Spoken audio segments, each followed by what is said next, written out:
What's going on, everybody? Good late afternoon or early evening for some of you. And I mentioned this being a likely possibility in the day or two after the Seahawks season ended. And sure enough, it has indeed come to pass. The signing of the reserve slash future contracts. Dugar has the signings listed out here. But before we get into this, let's first talk about what a reserve slash future contract even is, because that's obviously a little bit of off-season only lingo. That's not something that really comes into play at all during the regular season. So a lot of people are probably relatively unfamiliar with what these contracts mean. So I'm going to jump on over to this article here on Behind the Steel Curtain. They did a good article about a year and a half ago discussing what a reserve slash future contract is. And I'm going to go ahead and utilize that to describe what's going on here the best that I can.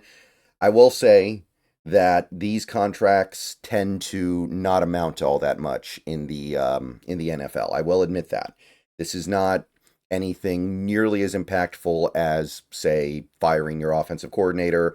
This is not as impactful as signing a typical free agent.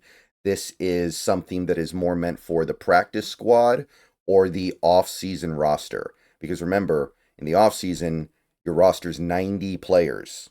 Your roster is 90 players, so you need to have a lot of players on your team that you know will not make it when the season actually starts.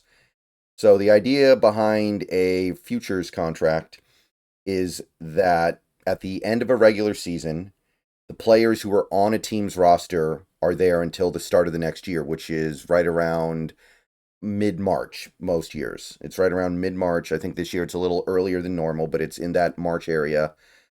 Um, the players who aren't on a 53-man roster at the end of the regular season, and there always are going to be some, mostly guys who are on practice squads, maybe guys who just weren't on a team at that particular moment. Um, Players that are on the practice squad or are simply a free agent can sign with any team for the upcoming season. But what NFL teams can do is sign these players to a futures contract. Once they're on the futures contract, they don't count against the roster. They don't count against the salary cap until the league year starts, but the team earmarks them so that they can't go to another team. So basically, it's a way to say, we'll take care of you later. And by take care of you later, they mean take care of you later, maybe. They might change their mind later. It's basically a way for NFL teams to give themselves some flexibility to say, hey, we like you. We want you here next year, but circumstances might dictate that we don't have you here next year. So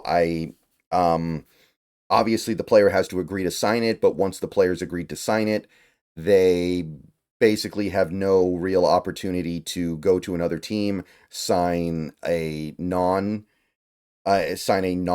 contract, and basically they just hope that the contract continues to exist when the league year starts and that they make the team.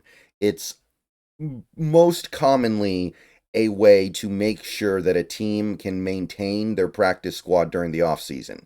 If you have a player on the practice squad that you like, you probably put them on a futures deal. That way, when the season starts, they're just there for you. And you can say, okay, welcome back to the practice squad, or, well, welcome back to the 90-man roster. And then if you do well enough in the offseason, maybe you make the 53-man. If you don't, there's a good chance you end up on the practice squad again. And if it doesn't work out, it doesn't work out. There's very rarely going to be any guaranteed money or signing bonus on a futures contract. They're pretty much always fully non-guaranteed, and they give the team complete freedom to move on at basically any point during the off season, just like they would with their typical 90-man roster. So these players are not highly desirable, which is why they end up signing a futures contract, but the team still places some degree of value on them. And that's really about the important stuff. It's basically just a way to call dibs on a player so they don't go to one of the other 31 teams if you like what they do, but you know they're not valuable enough to actually give a guaranteed contract with signing bonus money. So if you take a look at Dugar's list here, it is a group of players, some of whom we're familiar with, some of whom we're not. But a lot of these guys are going to be early candidates to make the practice squad in 2025. We have safety Ty Okada, who did actually play a little bit last year for the against the Niners. I think that he and Bohanna are the only players who played for the Seahawks last year. So we got Okada, cornerback Damarian Williams, cornerback Ryan Cooper, cornerback Tyler Hall, linebacker, I think edge rusher Tyreke Smith, edge rusher Jamie Sheriff, defensive end Kenneth Odumawegu, linebacker Michael Dowell, defensive tackle Quinton Bohanna, wide receiver Cornell Powell, and center Mike Nowitzki. So not exactly murderer's row here, but there's probably interest in keeping these guys around for at the very least the 90-man roster, because you don't know what you're going to do this offseason yet. You don't know who you're going to sign, who you're going to keep, who you're going to let go, who you're going to draft.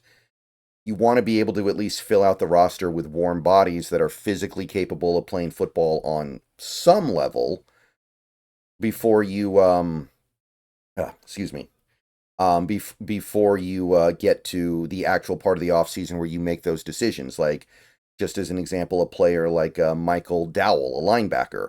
I'm sure that this team is hoping that they're going to acquire linebackers in free agency or the draft or UDFA or what have you that are better than Michael Dowell, so that way Dowell doesn't have to be on the 90-man roster when the offseason starts.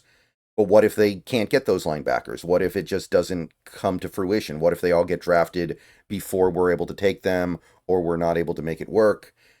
Then in that case, you've got Michael Dowell there ready to take up one of those 90-man roster spots. And if you do get those linebackers in the offseason, then great. Happy trails. Same for any other player on this list, a guy like a Ryan Cooper, a guy like Cornell Powell. So again, it would be pretty fortunate if half these guys made the practice squad and one of them made the 53-man roster when the season started. You would hope that the team is able to do enough in this offseason to where none of them make the 53-man roster, to be perfectly honest. I guess Tyreke Smith's kind of interesting. He's a former Seahawks fifth-round pick that never made it. He's bounced around the league a little bit.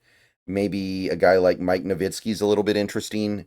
But realistically, you're hoping that you can do better. And by the way, I am experimenting with a new green screen, a physical green screen now, which is why we have that weird shimmering effect.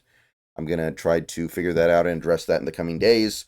But that's, if you're noticing the odd graphical glitches behind me, that's why. So those are your futures reserve contracts, players that are being earmarked to potentially have a shot to make the team in 2025. Ty Okada, Damarian Williams, Ryan Cooper, Tyler Hall, Tyreke Smith, Jamie Sheriff, Kenneth Odumawegu, Michael Dowell, Quinton Bohanna, Cornell Powell, and Mike Nowitzki. All right. See you guys later. Go Hawks. More videos coming later. We're going to be uploading videos later into the day than usual. Lots going on.